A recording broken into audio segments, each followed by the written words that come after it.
Pregnancy के बाद जब ब्लड में मेलानिन का लेवल बढ़ जाता है तो चेहरे पे पिगमेंटेशन, छाइयाँ ज़्यादा देखने को मिलती है। या 40 से 45 साल पुरानी सोराइसिस ठीक की है, वह मान लो 1000 या लाखों में से कोई एक आध को देखने को मिलता, अब तो हर 10वें में से एक बच्चे को।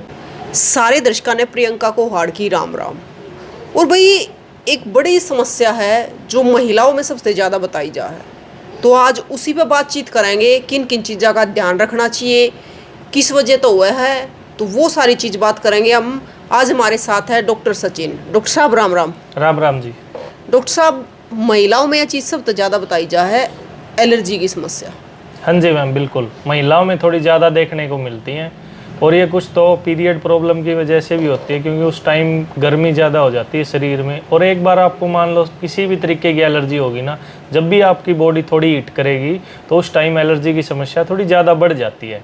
और कुछ ये है जी, महिलाएं थोड़ा परहेज नहीं रख पाती, क्योंकि फास्ट फूड वगैरह खा लेती है और कुछ दवाइयाँ लेना कम पसंद करती हैं और ट्रीटमेंट पूरा नहीं ले पाती। इसकी वजह से वो जब बीच में ट्रीटमेंट छोड़ देते हैं तो जो एलर्जी का बैक्टीरिया हो वो पहले से थोड़ा और मजबूत हो जाता है। इसकी वजह से वो बार बार रिपीटिशन आने लगती है। डॉक्टर साहब एक बात बताओ, महिलाओं में इतनी क्यों होती, कारण क्यों हुआ है?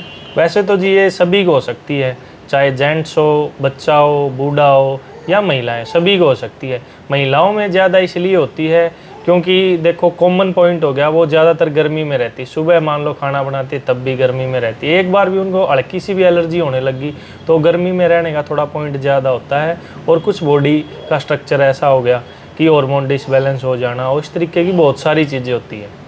मतलब जब पीरियड आते हैं, जब भी हार्मोन्स चेंज होते हैं लड़कियों में, उसके बाद जब बच्चे होते हैं उस टाइम पे भी। हाँ, उस टाइम पे मेलाज्मा या हाइपर पिगमेंटेशन भी देखने को मिल जाता है। चेहरे पे छाइयाँ बढ़ने लग जाती हैं, आंखों के नीचे काले घेरे बनने लग जाते हैं। वो हार्मोन डिसबैलेंस की वजह से भी हो जाता है, या फिर ब्लड में मेलानिन का लेवल बढ़ जाए तब भी ज़्यादा हो जाता है। एक डॉक्टर साहब एक चीज़ देखी, कई बार छोटे बच्चे हैं ना, पैदा होते ही या फिर 1-2 दिन के बाद एलर्जी शुरू हो जाए है। हाँ जी बिल्कुल, आजकल ये बहुत कॉमन देखने को मिल रहा है। पहले नहीं होता था इतना, आज से 4-5 साल पहले, अब थोड़ा ज़्यादा देखने को। पहले ये मान लो 1000 या लाखों में से कोई एक आध को देखने को मिलता, अब तो हर 10वें में से एक बच्चे को मान लो महीने भर का है, 2 महीने भर का है, एलर्जी बहुत ज़्यादा होने लगी। कुछ तो खाना पीना बहुत ज़्यादा ख़राब हो गया है, इसकी वजह से बहुत ज़्यादा एलर्जी बढ़ने लगी है। अब जैसे मैं थोड़ी देर पहले जब यहाँ पे आई तो वो ताई बैठी थी, तो उसने बताया कि पोते का 1.5-2 महीने के का एलर्जी हो गई थी।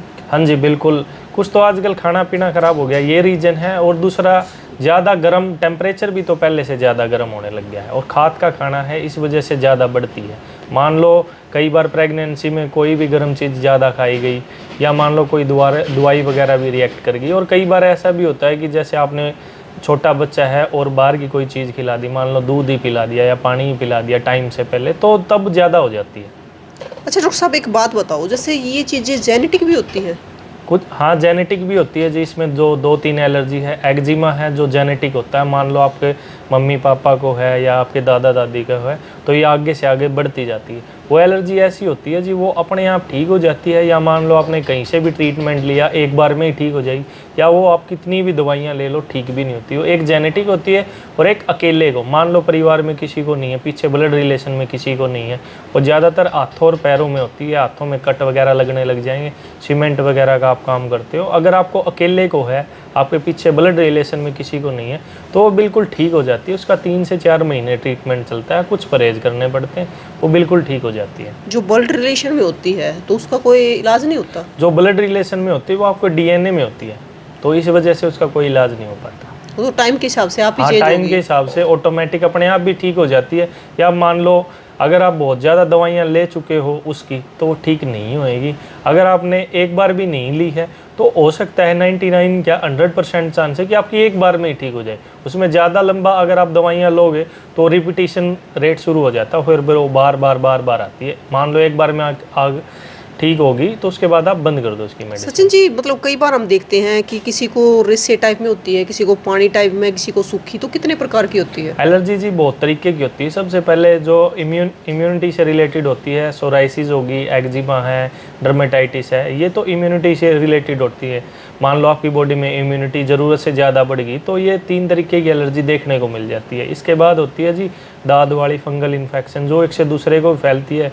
लाल दाने, आपने ज़्यादा गर्म चीज़ें खाई तब हो गई, या फिर पस वाले दाने हो गया, पित्त उछलना जैसे आयुष वाली बेलेंटिस, जो ज़्यादा गर्म चीज़ें खाने की वजह से, या शुगर इन्फेक्शन, ज़्यादा शुगर आपकी बढ़ गई तो यूरिनरी ट्रैक्ट में इन्फेक्शन की वजह से जो एलर्जी हो जाती है। एलर्जी वैसे तो जी 200 से कुछ ज़्यादा ही होती है, एक ही एलर्जी के 10 से 12 तरीके की होती है। मान लो सोराइसिस है, वो भी 7 से 8 तरीके का होता है। डॉक्टर साहब, आप कितने सालों से इस चीज़ पे काम कर रहे हो? मैं जी 2021 से कंटिन्यू मेडिसिन देने लग रहा हूँ। तो 2021 की अगर बात करो और आज की बात करें तो मतलब कितने पेशेंट ज़्यादा बढ़ गए इस चीज़ के? पहले इतनी नहीं होती थी, पहले मान लो ओपीडी काउंट होता था 5, 10, 15। टाइम के साथ अब जो पिछले 1 साल में बढ़ी है, कुछ तो यहाँ बारिश ज़्यादा होगी तो फंगल इन्फेक्शन की एलर्जी बहुत ज़्यादा बढ़ गई। और एक कोविड की जो वैक्सीन लगी थी ना, उसके बाद एक्जिमा और सोराइसिस ये थोड़ा ज़्यादा बढ़ गया। मान लो किसी को नहीं भी था तो उसको किसी किसी को हो गया, और किसी किसी को फ़ायदा भी हो गया, जिसको थी उसकी ठीक भी होगी।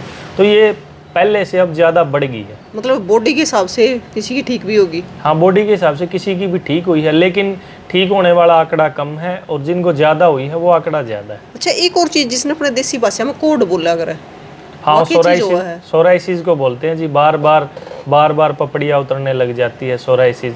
ये जेनेटिक भी हो सकता है। मान लो आपकी पूरी हिस्ट्री में चला आता हो, वो ठीक ही नहीं हो सकता, चाहे आप कितनी दवाइयाँ करा लो, कैसी भी दवाइयाँ पूरी करा बॉडी पे लो। होती है? पूरी बॉडी पे होती है, सिर से लेके पैर तक कहीं भी हो सकती है। और जेनेटिक के अलावा दूसरी भी होती है। मान लो आपको अकेले को और किसी को नहीं है, वो ठीक हो जाता है। उसका ट्रीटमेंट थोड़ा लंबा चलता है, 6-8 महीने, अगर ज़्यादा लंबे टाइम से हो तो सालों में ट्रीटमेंट चलता है, लेकिन ठीक हो जाती है।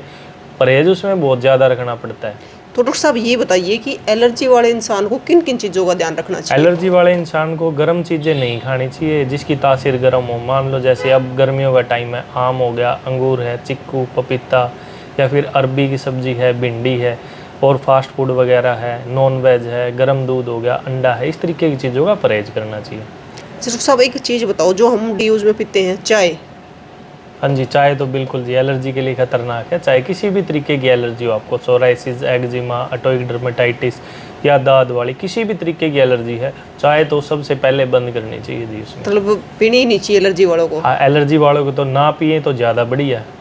डॉक्टर साहब आप 2021 से काम कर रहे हो, हाँ जी, तो कितनी पुरानी एलर्जी ठीक कर चुके हो? मैक्सिमम से मैक्सिमम मैम 40 से 45 साल पुरानी सोराइसिस ठीक की है। वैसे जो ये अदर एलर्जी होती है 2 महीने, 6 महीने, 1 साल, 5 साल, 10 साल, वो तो बहुत सारी ठीक हो चुकी है। और कितने पेशेंट ठीक कर चुके हो? वैसे अंदाज़ा नहीं है मैम, मान लो कम से कम 1 लाख प्लस तो ठीक होएंगे हमें। तो जैसे हम पिछली बार आपके पास आए थे, शायद दिसंबर के महीने में आए हाँ जी होंगे, मैम। तो 5-6 महीने की बात हो गई है। हाँ, 5-6 महीने की बात। तो उसके बीच में कितने पेशेंट है जो ठीक हो लिए? उसके बीच में मैम मैं ये मान लो 7 से 8 हज़ार पेशेंट मैंने अटेंड किए हैं, या उससे कुछ ज़्यादा होंगे। ये तो मेरे रिकॉर्ड में मान लो 10-1 हज़ार पेशेंट के आसपास हुए होंगे। उसमें से मान लो 90% सब ठीक हुए। 10% कुछ जी कंटिन्यू नहीं लेते, कुछ जी मान सकते हैं कि भाई 5% हमसे भी 100% कोई नहीं होता। 5% हो सकता है कि हमसे भी ठीक ना होए, और कुछ ऐसे होते हैं जो एक बार में ही ठीक हो जाते हैं। वो 6-8 महीने के बाद दोबारा प्रॉब्लम होती है, वो फिर एक बार ही लेते हैं, उसी में ठीक हो जाती है। वो बॉडी टू बॉडी वेरी भी करता है। अच्छा डॉक्टर साहब ये बताइए कि एक अपना देसी भाषा में क्या करे कि दवाई से ज़्यादा परहेज काम कराया करे? हाँ जी, बिल्कुल। एलर्जी चाहे आपको कैसी भी हो, इसमें अगर आप परहेज नहीं कर सकते तो कैसी भी आप दवाइयाँ ले रहे हो, उम्मीद थोड़ी कम ही रखनी चाहिए। तो ये बताइए आप कि बहुत सारे लोग हैं, बहुत सारे डॉक्टर के भी चले जाएँ, वैद्य के भी चले जाएँ, लेकिन ठीक नहीं हो पाते।